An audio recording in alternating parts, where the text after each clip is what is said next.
Hi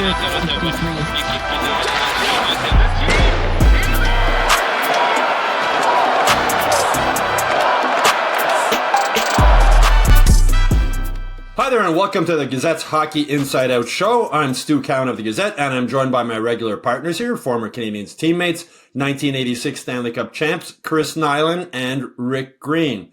Well, Canadian season came to an end with Wednesday night's 4-1 loss to the Capitals in Game 5 in Washington. The Canadiens put up a good fight, but in the end, I think the Capitals were simply the bigger, better, and more experienced team. Knuckles, what was your biggest takeaway from this first round series? You know me. With hockey, I hate teams that quit, okay? And I've seen it before. We saw it early in the year against Pittsburgh. This team quit. I was upset about it. But they've really made great strides, all right? They've grown. They've come together. I was proud of the way this team played in the playoffs. They were overmatched physically, and they went out there night in and night. They were in every game. They were right there in every game. Now, lack of scoring and depth scoring. No second-line center really that, we could rely on to really be a second-line center. And I think overmatched physically in their own end of the rink at times especially when you play that man-to-man system and you're overmatched physically and you get beat. One of your Canadian players get beat by one of those bigger Washington players. I don't know how many times this series I saw guys alone in front of the net, one-on-one with the goaltender. So that's that's something they really have to clean up for next year. They have to get better defensively.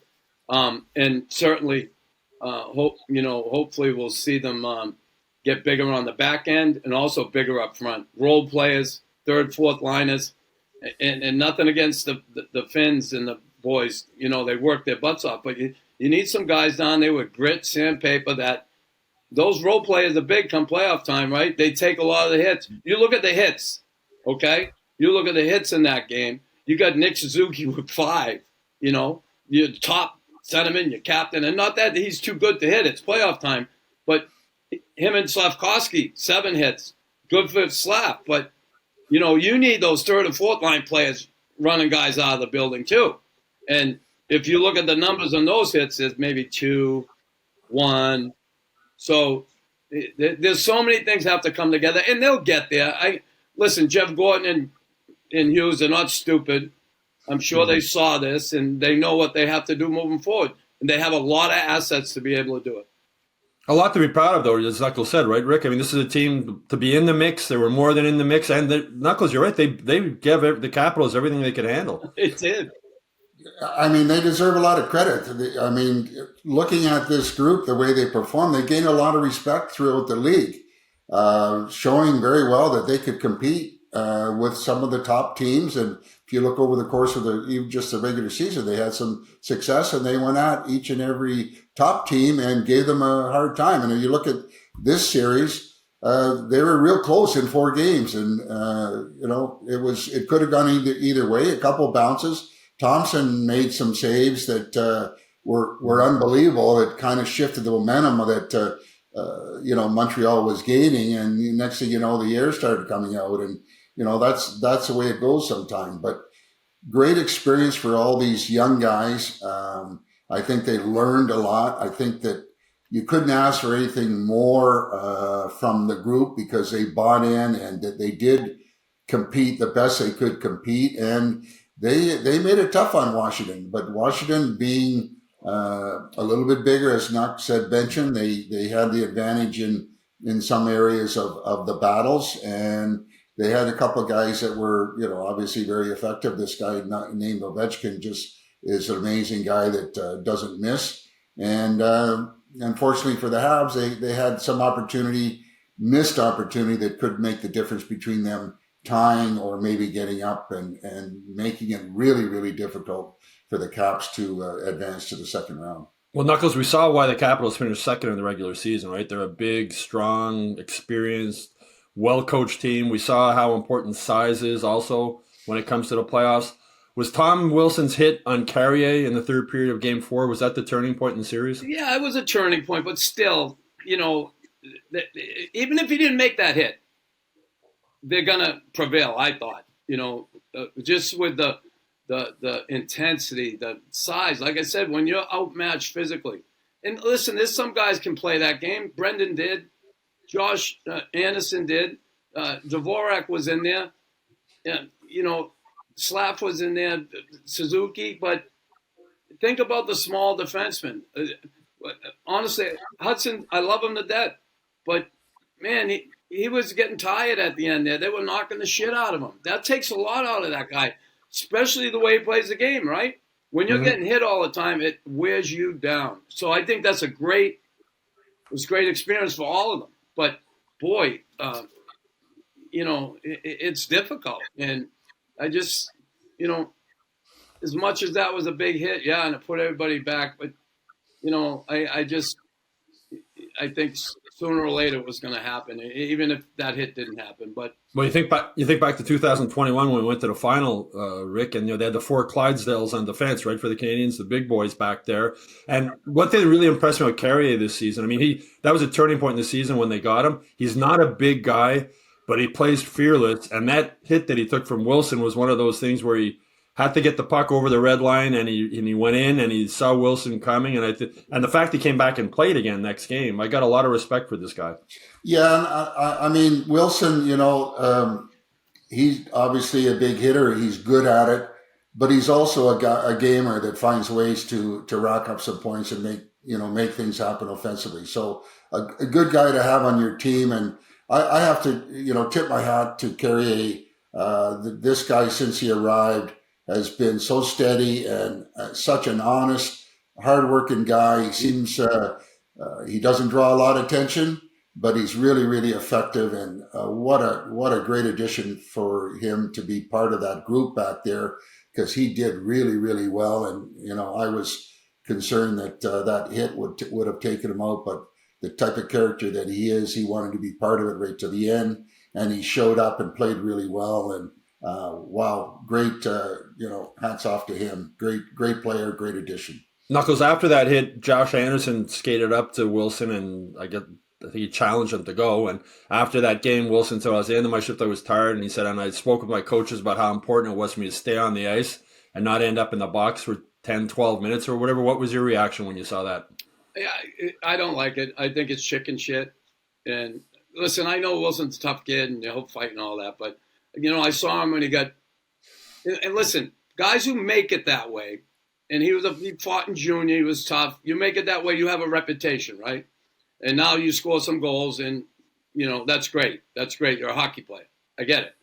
But when you do something like that and you get challenged, you go to the bench, I'll always think it's chicken shit. I'll never change my mind. I don't care if it's this era, my era, the era 20 years from now. I don't care. I don't care what the coach says. Like Lemire told me, for Christ's sake, you fight too much. The next night I went on, had two fights the next night. Like screw you. You got to do your job, and I get it. But if you're gonna play like that, that was a clean hit to me. I thought so too. Yeah, it was a clean hit. There's a predatory hit, but it was a clean hit. Still, yeah. This is the game. This is hockey, and this is playoff hockey. But when that happens, and you're going to play like that, and guys are going to come at you, and you turtle away from them, and you go back to the bench because the coach told me not to do anything. It's such a chicken shit way out. I go to him with Ryan Reeves when Reeves was in Vegas, and Reeves offered him out, and he went the other way. I lost respect for him there as far as that goes. I really did. And I saw it again here right now. I don't like that. Never did, never will. And an area, I have to, speak about is, and we always seem to mention the refereeing, but I think the embellishment now, what's going on with guys, big guys, Wilson being one of them, you touch them, they fall down and it's a penalty, and the list goes on. And I see so many occasions where guys are just lightly being pushed and bang, the opposing player gets nailed for it. And this is not the way it should be. I think in order for them to make a statement, say, we're not going to let this stuff go anymore, you're going to draw 1-1 to even it up, because you can't continue to watch this type of stuff go on where these big guys are getting little pushes and they're rolling on the ice like they've been, destroyed by a huge hit or a huge push. And that shouldn't be. That's what upset Marty after Game 4, because he said they had a meeting before the game with the NHL heads of officiating and said that embellishing was something they were going to watch, and then they didn't. And Knuckles, I mean, the Canadiens didn't lose because of the referees. No, they didn't. The referees in the playoffs, I mean, the officiating has just become terrible. But I don't, as a player, I don't think they know what's going to be called and what's not going to be called. Yeah, it's hard. Again, I know we're referring to the one in the corner. Mm-hmm. Wilson went in and ran someone, and Josh came in and gave him a shove. He goes down, they call a penalty. Now that's just a classic donkey hee-haw call. It is, and that's why they catch so much shit, because there's no consistency. There's always a half-assed, stupid play. We saw it in the elbow to the head in the Florida game, right? Yep. Like, the referee's staring right at it. Hello, he's staring right at it, and he never makes a call. Like, what happens there? So, again, and it's not because of referees you lose. I get that. I get all that. But the players can't say anything. The coaches can't, right? Management can't. I can. They're donkeys. Well, Gary Bettman insists they're the best refs in the world. So if you don't admit there's a problem, you're not going to fix it. Rick, the end of the game, David Savard in tears. Did it bring back memories for you, like the end of a career? And I mean, that was really an emotional scene. Yeah, very much so. I mean, anybody that's experienced, a long career and your whole life is about hockey, and the miles and the souvenirs and the memories you have with teammates and, winning Stanley Cup, all those things that come with playing the game, all of a sudden comes to, a full stop. And that has a big impact on your brain, your lifestyle, everything that you've done for so many years now is no longer part of your life. And it's not easy, but I think the first guy to realize usually is the player that, maybe it's time to move on, but it doesn't make it any easier when you know that you're done, you're hanging up your stuff, and it's, time for alumni games. Yeah, I can see him getting into coaching or player development. I wouldn't be surprised if he stays with the Canadiens. Speaking of coaching, Knuckles, what did you think about Marty St. Louis with his first experience coaching in the NHL playoffs? Just listen, his whole demeanor, his whole mindset, the way he works with players, he's made me a disciple. I really love what he does with his players. I think he's a really intelligent guy. He thinks the game different than a lot of people. I worry about the Abba Jackeye thing. I don't know the whole story there or what's going on.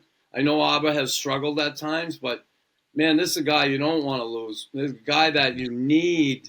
You're going to need him next year because they're going after that goddamn Demidov. You're going to want somebody around to protect these guys. You do. During the regular season, you're going to see stuff's going to happen, and you don't have someone there. But forget about that for now. We can get into that. But I really get to see if his brother Florian joins him next year, too. What's that? It'll be interesting to see if his brother joins him next year, too. The two of them now. It's like, what the hell? But that kid's going to get to the NHL. He will. Yep. He's driven. Yep. He's had a great year down there. But Marty, I love what he's done. And he just really – he's different coach that we've seen come through the NHL over the years. Like this Carberry guy, pretty good. Yep. He's a good coach. Very similar. Listening to his news conferences, they're very similar to Marty St. Louis. Yeah. Really smart guy, smart answers, young guy. Yeah. But Marty, again, he's made me a disciple. There were times this season, remember, we like to see him kick him in the ass. He stayed true to himself, true to his team, and true to his methods and his way of coaching that, and it paid off. So I'm happy for him. He's a great guy. He's a great guy, and he's a hard worker. Mm-hmm. I love the guy. Yeah, and really, coaching is all about getting the most out of your players. Obviously, having success, and a lot of guys got better. They played with desperation. They played within the system. and they did everything they could do each and every night, and that's what you ask from a coach to get your guys to play, their grade A game, if you will. And he did a good job doing that, and hats off to him for getting everything he could out of each and every guy, and they obviously really like him and motivated to do the job for him. Yeah, I liked what he said after the game, though, because it's a privilege to coach the Montreal Canadiens. And you can tell he's so proud of being part of this organization that he grew up cheering for, and now to be head coach of it, it's really something else. And which players stood out for you the most during the playoffs? Knuckles, was there one guy in particular? God, it's a tough one. When I look on the back end,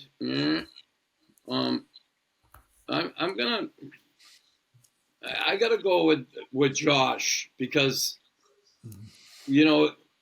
they really needed something from him, and that he stepped up to the plate big time. I mean, he played all year; he's really good. Yeah. But I'm gonna go with Josh Anderson, because if they didn't have him, forget about it. As far as the physicality, and Brendan too, Brendan Gallagher, but Josh a little more so from that standpoint. But that whole line I like this year, but him, and honestly, Dovesh impressed me. Yeah. Last night he gave them a chance to stay in that game, right? That game could have been over in the second period. Like, they could have been down 6-0. He made some great saves, right? Young kid who got thrown into a really difficult situation, and I thought he did well. Well, Cole Caulfield, 3 goals in the playoffs, showing that he can score as a little guy still. And then Mike Matheson, like, the ice time he logged was crazy, 24 minutes. And on the PK, he was fantastic, a big reason. Yeah. Who stood out to you, Rick? Well, I mean, unfortunately, Montembeault wasn't. Sorry, Knox, I missed that. I said a defenseman, I'm sure. Well, I'm just going to start from the back end out, that's for sure. But Montembeault's in my list of, great performance. Unfortunately, the injury didn't get him a chance to finish, but honorable mention with him. But imagine that, a guy named Lane Hudson leading the team with 5 points in the playoffs, and just keeps getting better each and every game. And I just look at him and go, wow, this kid is going to be good, and he's already shown he's able to handle everything that's given his way, and he responds, and he just tenacious. And we've talked about him before, but there's a kid that's having a first time experience of the NHL playoffs, and he handles himself like that and delivers with that type of composure. Very impressed. Knuckles, we'll wrap this up. How would you rate this season as a whole for the Canadiens? How do you want the rating? Do you want a 1 out of 100, 1 out of 10? No, just what No, I'm only. I would rate it successful. I would say, if there's one word that comes to my mind, growth. Rick, how about you? Very, very, very positive. With a lot of guys that have gained experience from what they just went through. So nothing but praise for each and every guy. They're going to get better. And I rate it, and you go back from the Four Nations. After the Four Nations, they had 15 wins, showing that they're capable of handling some of the pressure situations and respond in such a good way that they performed above average to get them into the playoffs that they weren't supposed to get into. And they should be proud of what they were able to accomplish getting in, and even, finding a way to make things difficult for the Capitals. That's growth, Rick. Yeah. I'm going to use the word hope. The CH crest, I think the H now is for hope. I think this team has given fans hope that there are much better days ahead. I mean, you mentioned Lane Hudson, Demidov, you got Jacob Fowler now playing in Laval. We mentioned Florian Jacki, the young guys coming up. I think there's a lot of hope for this team moving forward, that they'll be in the playoffs every year and be competitive every year, which was the goal right from the golf tournament when they said they wanted to be in the mix. Anyway, that's it for this week's Hockey Inside Out show, which will be our last one of the season. I hope you all enjoyed the shows and our bonus episodes this season. I want to thank Chris and Rick, you guys, for being my regular partners here all season, along with Jack Todd, Sergio Mamesso, and Nate Thompson, who also joined us. Also, a big thank you to the people behind the scenes who make this show happen, including my boss, Jeff Wan, the main guy behind all this. The future definitely looks bright for this team, and already looking forward to next season. We'll talk to you again then.